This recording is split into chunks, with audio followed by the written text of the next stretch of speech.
40 years ago yesterday, a young talent was silenced. Musicians, even of today's generation, say that they were influenced by the music of Jimi Hendrix. And joining us this morning is the man behind the picture of Jimi, Corey Washington of Augusta, who has just released his book on Hendrix titled Nobody Cages Me. Here's the book. Corey, thanks for being here. Thanks for having me. In the press release for your book, it says this book is for those Hendrix fans, those sitting on the fence, and outsiders looking in. So what could an outsider looking in get out of Nobody Cages Me?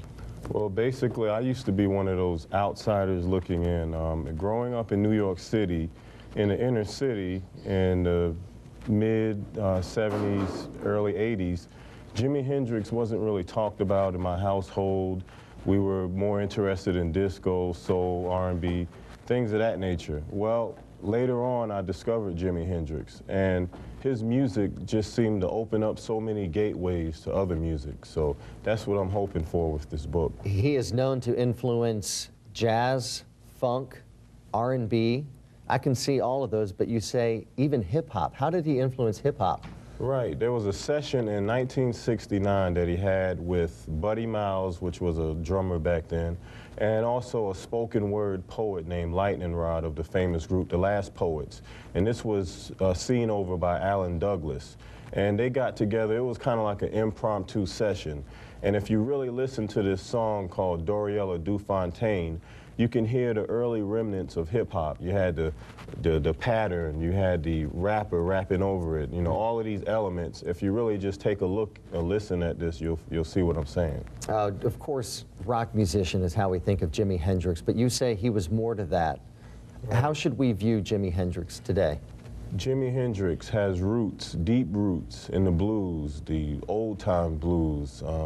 I think there's quotes in the book from Pete Townsend, Mike Bloomfield. They all acknowledge this. And so I think that we should look at Jimi Hendrix as someone who was deeply rooted in R&B, blues, and other forms, but grew into this form that people know as rock. And that was really his big money maker. So obviously that's what management pushed him towards. But toward the end of his career, you can sort of hear a fusion type, you know, where he's blending all of these genres of music. Just look at his Woodstock performance and just look at that. You mentioned Pete Townsend of The Who. Did you interview him for this book? Who else did you interview? I interviewed Alan Douglas, who was an influential session. He was over the session of the R&B, the Doriella DuFontaine.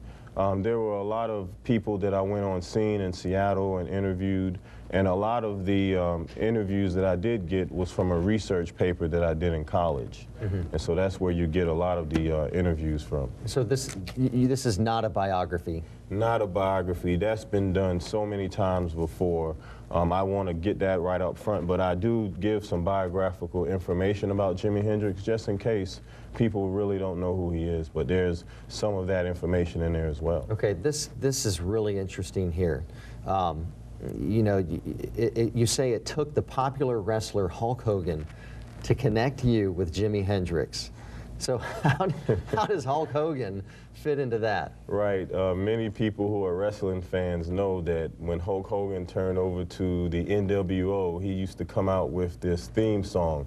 And I would hear this, Take My Hand, Chop It Down like with a mountain, the Voodoo Child song. And I would wonder, where did that come from? And then I researched it, and it was Jimi Hendrix, and it was from his Electric Ladyland album. And that's how I got into Jimi Hendrix. It was like, phew. After that, it was off and running. Wow. Who do you see today, like today's popular artists, that you see Jimi Hendrix in them? Well, I wouldn't know if the newer ones, but people like Lenny Kravitz, Prince, these are all people that, you know, you could see Jimi Hendrix in. Some of the new and coming rockers, I think everybody's pretty much influenced by Jimi Hendrix. I mean, after Purple Haze came out, it's like the sound of rock just kind of went from there.